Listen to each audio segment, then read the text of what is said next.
ये आकाशवाणी है। कार्यक्रम सुर्खियों में प्रस्तुत है जम्मू कश्मीर में दूसरे चरण के विधानसभा चुनाव पर चर्चा।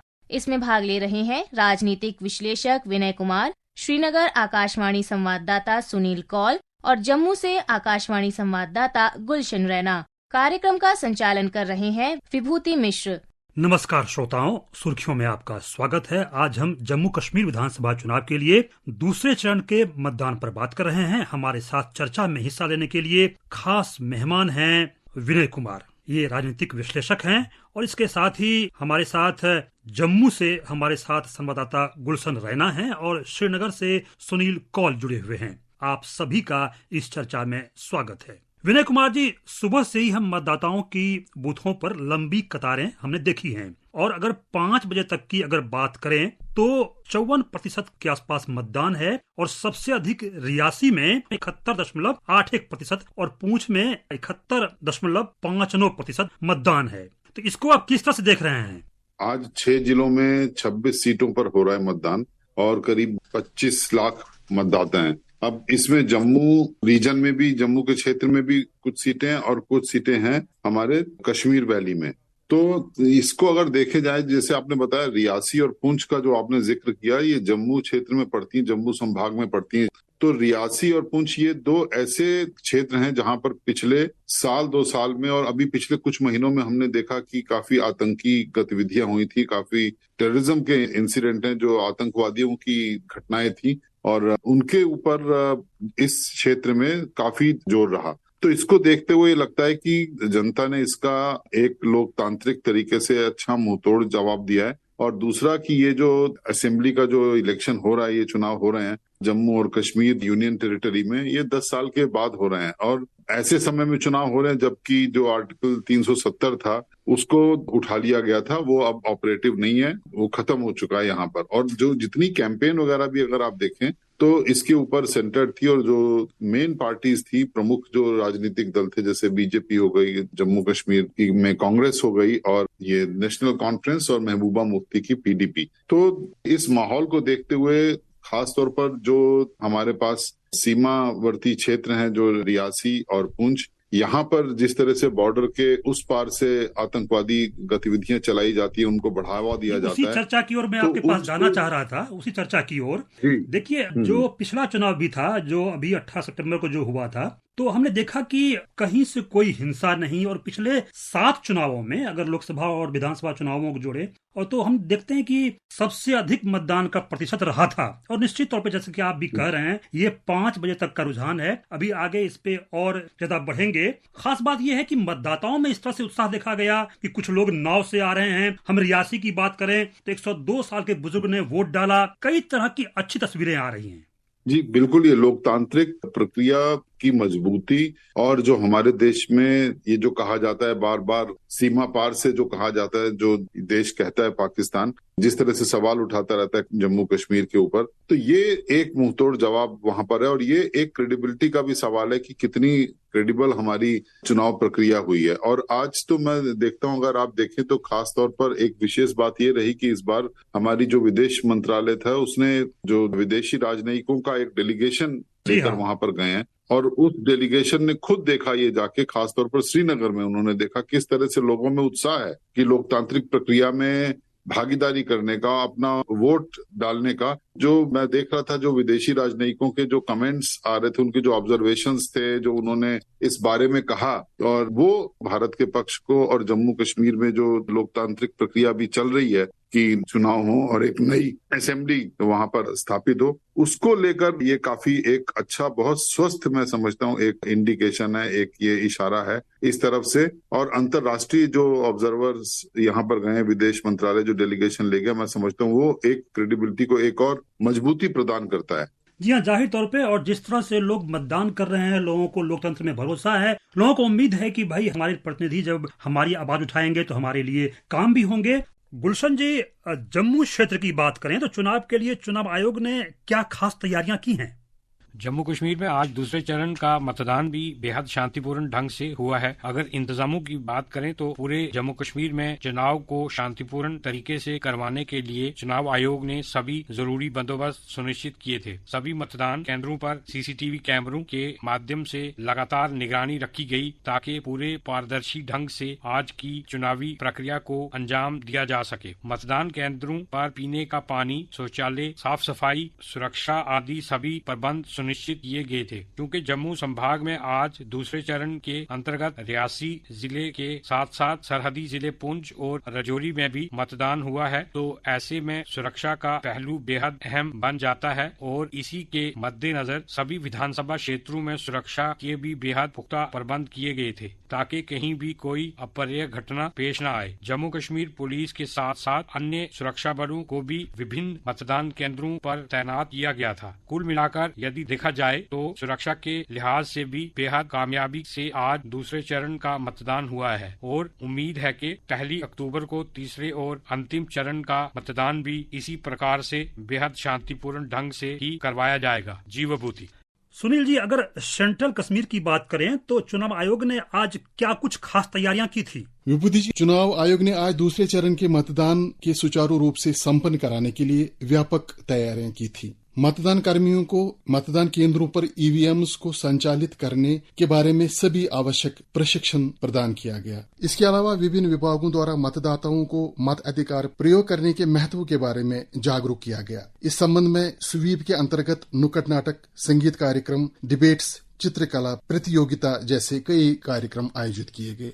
पहली बार मतदान करने वाले और युवा मतदाताओं पर विशेष ध्यान केंद्रित किया गया। विभूति जी, ये बात यहाँ मैं अवश्य कहना चाहूंगा कि आज इस चरण में 18 से 19 वर्ष की आयु के 1,20,000 से अधिक पहली बार मतदान करने वाले मतदाता अपना वोट डालने के लिए पंजीकृत थे।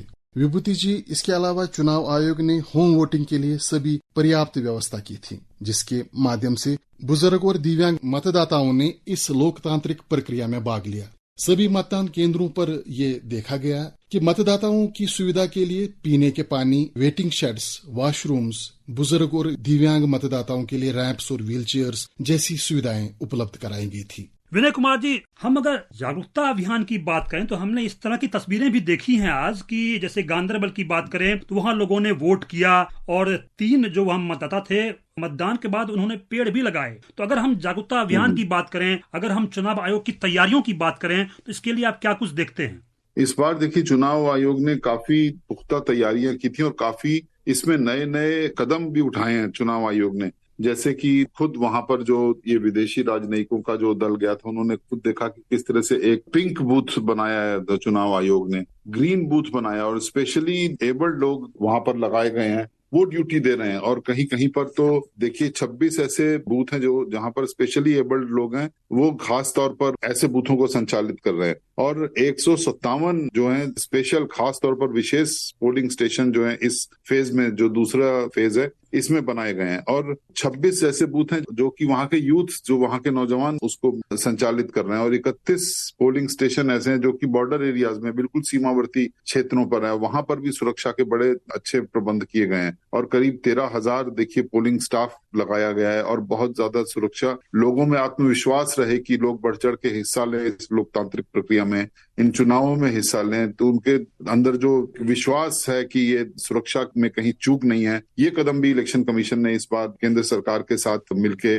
और विभिन्न मंत्रालयों के साथ मिलकर लगाए हैं, जिसमें कि काफी पुख्ता सिक्योरिटी इंतजाम किए गए हैं। और 26 ऐसे हैं ग्रीन पोलिंग स्टेशंस बनाए और 22 जो है बड़े यूनिक पोलिंग स्टेशंस बनाए। और दूसरी बात, सारे पोलिंग स्टेशंस में इस बार चुनाव के जो मतदान केंद्र हैं वहां पर से वेब कास्टिंग की भी सुविधा रखी गई है। तो इससे बहुत एक जो ट्रांसपेरेंसी है, पारदर्शिता है, मैं समझता हूँ उसको एक बहुत बड़ा बल मिलता है। और ये दुनिया की नजरों में जो भारत को, हमारे देश को जो बार बार अंतर्राष्ट्रीय मंचों पर जो पाकिस्तान नीचा दिखाने की कोशिश करता रहा है, खासतौर पर कश्मीर मुद्दे पर, हर समय कोई ऐसा अंतर्राष्ट्रीय फोरम या मंच नहीं है जहां पर पाकिस्तान इस मुद्दे को इस्तेमाल न करता हो। तो ये मैं समझता हूँ एक बड़ा मुंहतोड़ जवाब है।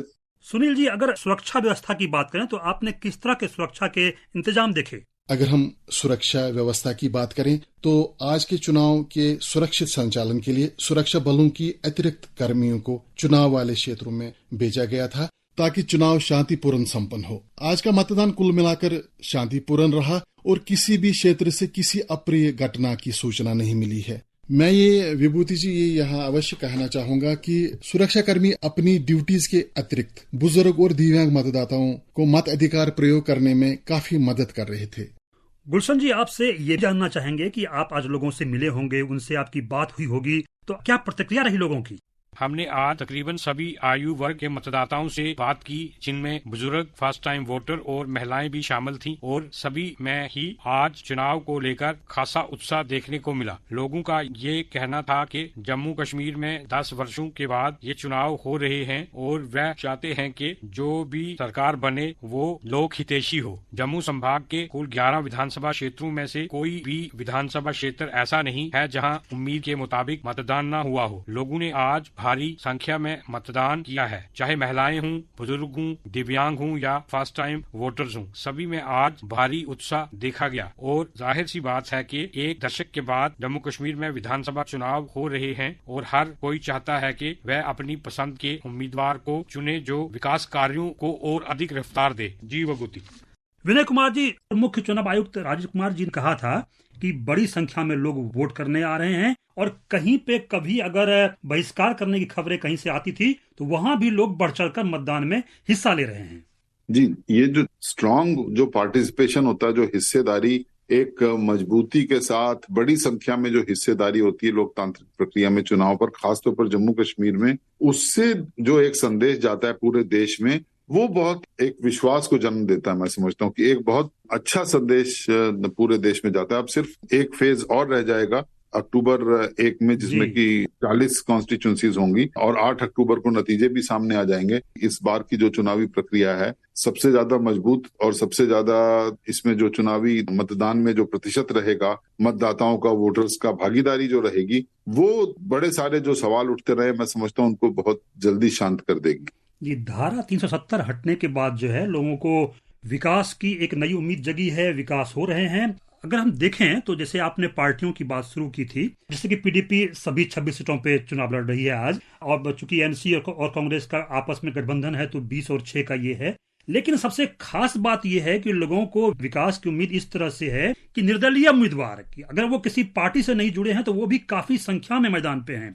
हाँ, ये भी एक अच्छा संकेत है। मैं समझता हूँ कि अगर किसी पार्टी के साथ नहीं जुड़े हुए, चाहे किसी का भी समर्थन बाद में हासिल हो, किसी के भी समर्थन से वो चुनावी प्रक्रिया में जीते या हारे, हिस्सा लेना एक बहुत बड़ी बात होती है। बढ़ चढ़ के हिस्सा लेने, जो आप देखिए पहले जिस तरह से चुनाव होते थे तो कहीं 18%, कहीं 20%, श्रीनगर में इससे ज्यादा कभी मतदान का प्रतिशत ऊपर जाते हमने देखा नहीं, बहुत कम रहता था। और जहां तक आप देखिए कि जिस तरह से आपने बताया कि अभी तक 5 बजे के जो हमारे पास आंकड़े हैं, रियासी और पुंछ के 71 और 72% के, और पहले फेज के जो हमने आंकड़े देखे 61% के, तो वो बहुत एक प्रबल प्रक्रिया की तरफ इशारा करता है। और मैं समझता हूं कि जैसे आपने कहा कि जो 370 धारा के खत्म होने के बाद ये पहला चुनाव है जिसमें कि लोग बढ़ चढ़ कर हिस्सा ले रहे हैं। और आप अगर ये भी देखें, पूरी एक जनरेशन भी बदल चुकी है। आज का जो यूथ है कश्मीर का और जम्मू का, वो लोग इस मौके की, इस अवसर की तलाश में कि किस तरह से